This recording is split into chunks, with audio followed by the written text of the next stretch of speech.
Hello, guys and gals. I will be reading Bambi Grows Up, and this is another Walt Disney Productions book.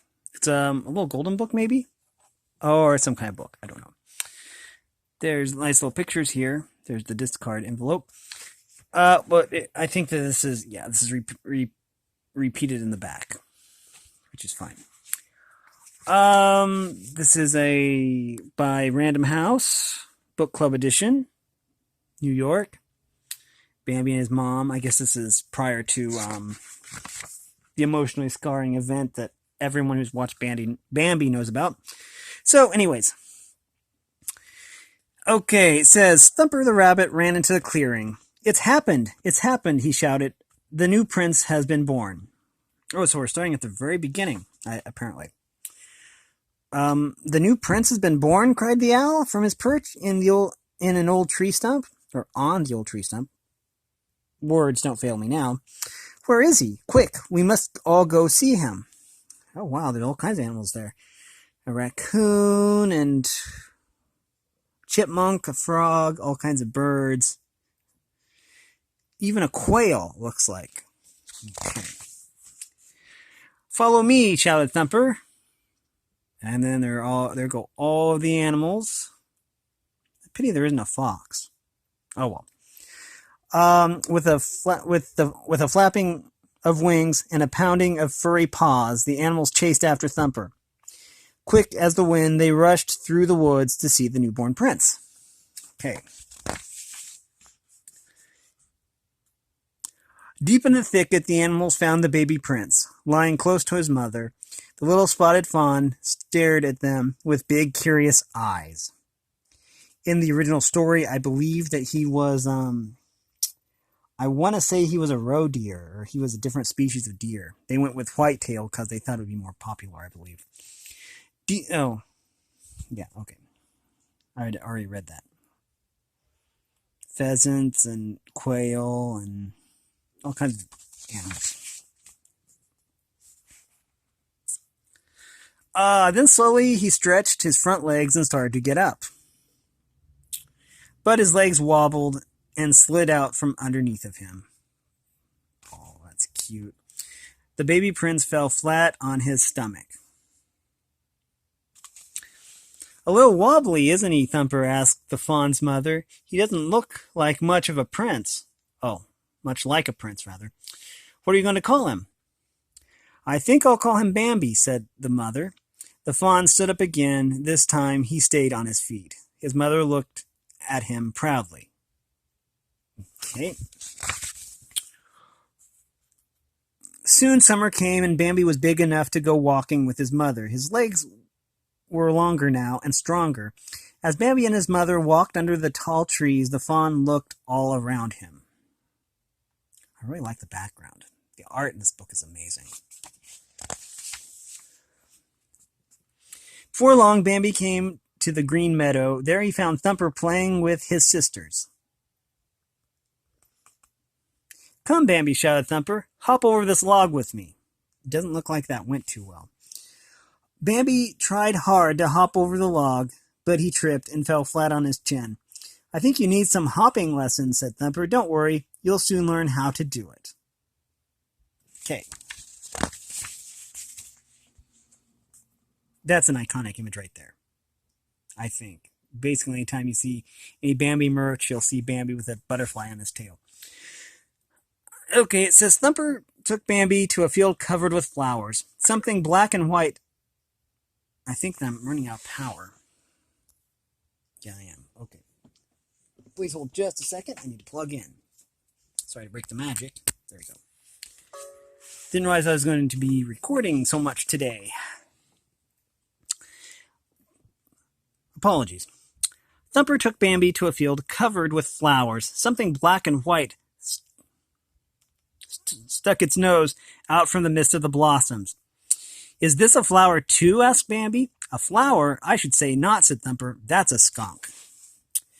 You may call me Flower, said the little skunk as she climbed onto a rock. Here we go. While they were talking, something with fluttering yellow wings landed on Bambi's tail. "Look at that," said Bambi. "What a beautiful bird." "That's not a bird," said Thumper. "It's a butterfly." That's kind of an iconic image, though.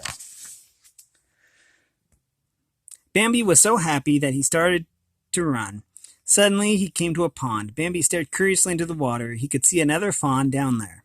Slowly, he bent over to rub noses with the fawn. Brr, the water was cold. He shook his head to get rid of the ice-cold drops. Then he looked into the water again. Now Bambi could see two fawns. Who could the second fawn be? Okay.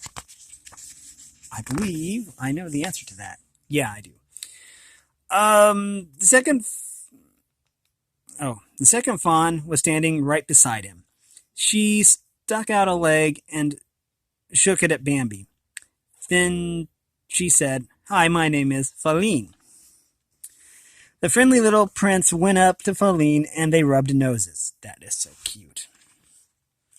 "Bet you can't catch me," called Faline, and off she ran, with Bambi close behind her, and the little prince had made another new friend.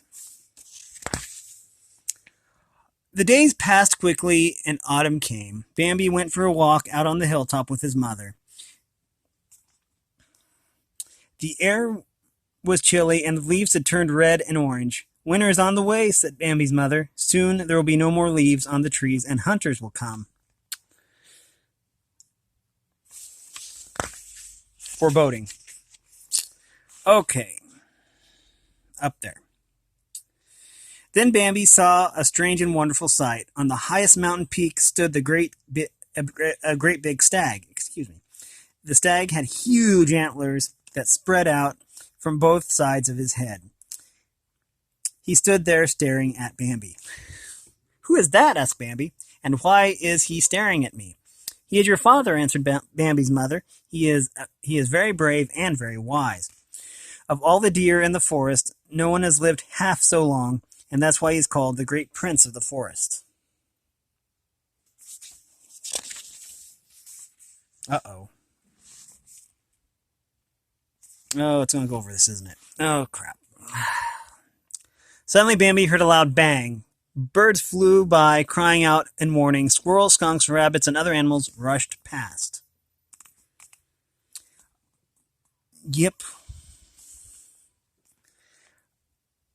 "What is it, Mother?" asked Bambi. "What is happening?" "Quick, Bambi, follow me," said his mother. "We are in danger. Man is in the forest." I see raccoons, squirrels, mice. Yeah.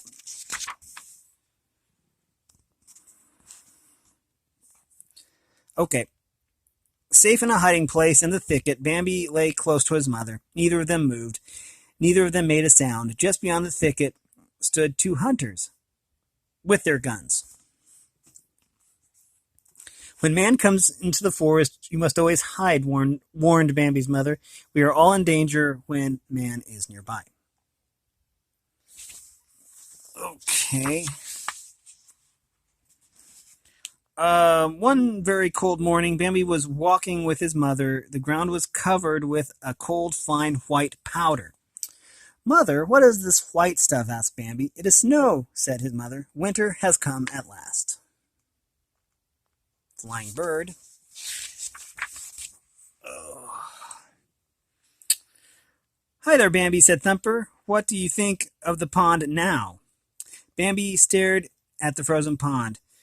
"What has happened to the water?" he asked.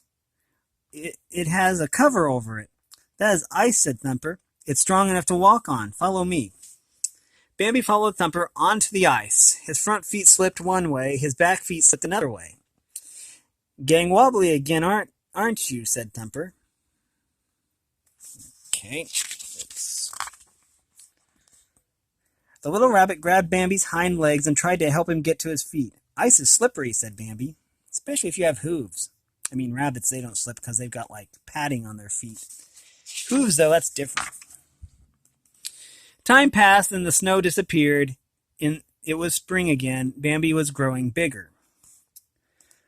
The trees had grown tiny green buds, and fresh green grass covered the ground. Flower the skunk had a new family, and so did Mrs. Quail. There's Mrs. Quail's family. There's Flower's family.